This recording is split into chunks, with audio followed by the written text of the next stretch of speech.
Bonjour ou rebonjour, on se retrouve cette fois pour la quatrième vidéo qui va nous servir à paramétrer les variables, c'est-à-dire qu'on a notre jeu de chien et de chat qui nous sert de petite explication, de petit tutoriel sur Scratch.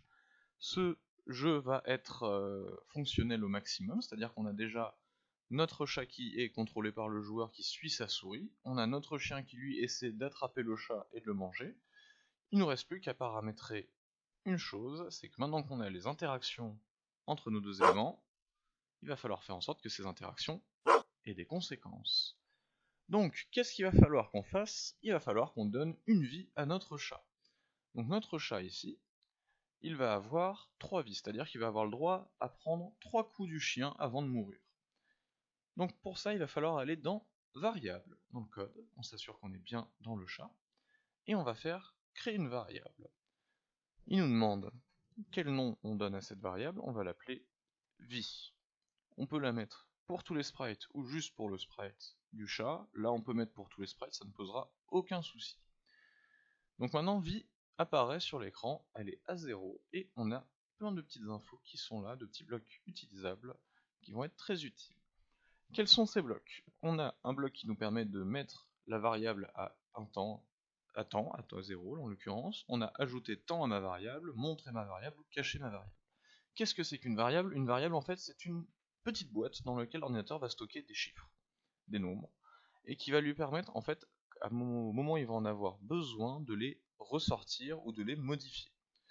C'est très pratique dès qu'on a besoin de stocker des informations le temps que le programme fonctionne. Donc, comment on va faire avec notre variable? Il va falloir tout d'abord l'initialiser. Donc, comment on va faire? On va aller dans événements, on va aller, quand on clique sur le drapeau vert, et on va faire un troisième point de départ de code dans notre chat, et ensuite on retourne dans variable et on va lui dire mettre ma variable, sauf qu'on va pas lui dire de la mettre à 0, on va lui dire de mettre à 3, et au lieu de ma variable, on voudrait qu'il nous choisisse vie. Voilà. Donc là, dès que le programme sera lancé, le chat partira avec 3 vies. Très bien. Une fois qu'on a fait ça, on peut lancer pour tester, hop, et on voit que vie est à 3 en haut à gauche, cependant, il ne descend pas quand le chien nous touche. En effet, il va falloir faire un système, encore une fois, de conditions pour que celle-ci fonctionne. Pour cela, à la suite de mettre vie à 3, on va devoir recréer une petite boucle de surveillance. Donc on va faire un répété indéfiniment qu'on va mettre en dessous, un petit si, et on va remettre comme capteur, touche le pointeur de souris, et on va mettre chien à la place. Ensuite, une fois qu'on a fait ça, on a recréé une condition, donc est-ce qu'on touche le chien? Et si on touche le chien, qu'est-ce qu'on fait? On retourne dans variable, et on va dire ajouter -1 à vie. Alors il n'y a pas retiré, hein, on ajoute moins. Et là on se retrouve avec une petite boucle qui va gérer donc la vie, une petite boucle qui va gérer la fuite du chat, et une petite boucle qui va gérer ses déplacements. L'avantage de séparer vraiment les choses comme ça permet de s'y retrouver beaucoup plus facilement quand on veut modifier quelque chose ou quand il y a un problème. Donc là, si je teste, notre chat perd bien de la vie quand le chien le touche, mais il y a un problème. Notre chat perd des quantités astronomiques de vie, puisque je suis à -190, -220, enfin ça. Tant que le chien nous touche, en fait, la vie s'envole. Elle part à une vitesse grand V. Donc comment on va faire pour corriger ça? Encore une fois, on va devoir glisser un petit attendre qu'on trouve dans contrôle après le ajouter -1 et on va mettre attendre 2 secondes pour le synchroniser avec tous les autres du programme. Pourquoi il se passe ça? Rappelez-vous, c'est qu'on a affaire à un ordinateur, bah, ça calcule très vite. Donc cette boucle, en fait, il la fait très vite. Il laisse pas de temps d'écart une fois qu'elle est faite. Donc, quand le chien nous touche, nous on voit un contact, l'ordinateur il envoie des centaines. Parce qu'en fait, à chaque fois qu'il vérifie, c'est vrai, donc il en rajoute, il enlève de la vie et ça s'arrête pas. Donc là, on va mettre un attendre 2 secondes pour forcer l'ordinateur à se dire ok, c'est touché, je te laisse 2 secondes tranquille. On reteste. Et là, la vie descend d'un cran. La vie descend d'un cran. Elle descend d'un cran. Très bien. Tout fonctionne bien, sauf que là je suis à 0 vie et j'ai pas de game over, il a fallu que j'arrête le jeu moi-même. Il nous reste plus que ça à faire, ainsi qu'un petit ajustement, et on va avoir un jeu fonctionnel. Donc là, il va falloir qu'on fasse le game over au cas où on meurt, donc si le chien nous a mangé, et il va falloir qu'on fasse les ajustements d'équilibrage pour que le jeu soit agréable à jouer. Parce que là, depuis tout à l'heure, vous voyez que les éléments sont un peu gros, le chien me touche facilement, on va pouvoir ajuster ça très rapidement. Donc, comment le jeu se termine? Le jeu se termine à deux conditions.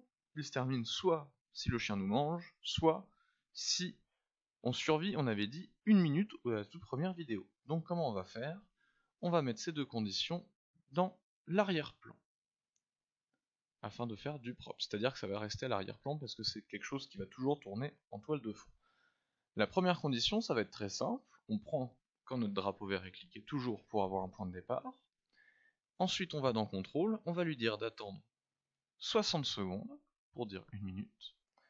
Et avec un bloc qui se trouve en bas de la section de contrôle, on a Stop To, qu'on va mettre au bout. Donc qu'est-ce qui va se passer? L'ordinateur, quand le programme commence, il va commencer un timer de 60 secondes, et à la fin, il arrête le programme. Ça, c'est la victoire, on va dire, où vous n'êtes pas mort. L'autre cas de figure, c'est vous mourrez mangé par le chien. Donc là, on va prendre un deuxième bloc, et on va lui dire, dans contrôle, un répété indéfiniment, encore ainsi pour une vérification de conditions, et cette fois il va falloir qu'on aille dans variable, qu'on prenne le petit bloc ici avec vie, il va falloir qu'on aille dans opérateur et qu'on prenne le bloc qui, si je me trompe pas, est que je le retrouve ici, bloc inférieur à, donc c'est 0, enfin un bloc vide inférieur à 50 que vous trouverez. Donc c'est le petit bec à gauche et le bec ouvert à droite. On va prendre notre petit bloc vie, on va le mettre dans le trou de gauche. On va prendre le 50 et on va mettre 1.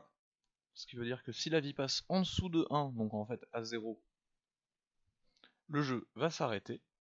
Vous allez voir que je ne mets pas 0 pour parfois parce qu'en général ça peut avoir des ratés. Donc je préfère mettre inférieur à 1, ce qui veut dire la même chose mais se déclenche en fait plus facilement. Donc si la vie est en dessous de 1, alors on retourne dans contrôle, on prend le stop to, et ainsi on dit au jeu si la vie atteint 0, on arrête le jeu, ou si on arrive à 60 secondes. Alors là, on peut faire un test. Je vais en faire un, mais je vais le couper au montage. Donc une fois que ce test est effectué, qu'on a vu que ça marchait, autant pour la mort que pour la survie, si vous avez eu des mal à la survie, rassurez-vous, on va pouvoir le tester. On va pouvoir faire les 2-3 petits ajustements qui vont rendre le jeu beaucoup plus jouable, parce que là on est d'accord qu'il n'est pas très facile. Là il va falloir qu'on aille sur notre chat, et qu'on regarde dans ces infos qu'on a au-dessus de la liste de notre chat. Et on voit qu'on a taille 100. Et bien on va changer sa taille, on va la réduire de moitié, on va la passer à 50. Pour le chien, pareil, n'oubliez pas d'appuyer sur Entrée après, hein, ou de se cliquer ailleurs, ça marche aussi. Voilà. Donc là, comme ça, on a réduit la taille de nos animaux, ce qui rend tout de suite le jeu beaucoup plus jouable, parce qu'on a beaucoup plus de marge de manœuvre en termes de mouvement. On va aussi se permettre, pour rendre le jeu un peu plus joli, dans scène, on va aller cliquer sur le bouton tout en bas, et on va aller choisir un arrière-plan avec la petite loupe pour avoir quelque chose de visuellement un peu plus agréable. Donc moi par exemple je vais prendre une chambre, la room 2, voilà, on va dire qu'il se poursuit dans une chambre. Et dernier ajustement à faire, maintenant quand on va tester, vous allez voir, le jeu va déjà être beaucoup plus jouable. Sauf qu'on va peut-être un peu vite. Donc on va peut-être ajuster sur la vitesse de nos personnages. Donc, cette vitesse, on va la voir comment? On va la voir en retournant dans le code de notre chat, et en fait, il va juste falloir changer les valeurs de avancer de 10 pas. Donc là, on voudrait qu'il aille un peu moins vite, on va le faire avancer de 8 pas, par exemple. Pareil, quitte à le ralentir, on va ralentir notre chien, donc on clique sur notre chien, et on va le mettre cette fois, lui, à 5 pas. Et là, si on teste, ça va pas trop vite, vous voyez, c'est beaucoup plus jouable.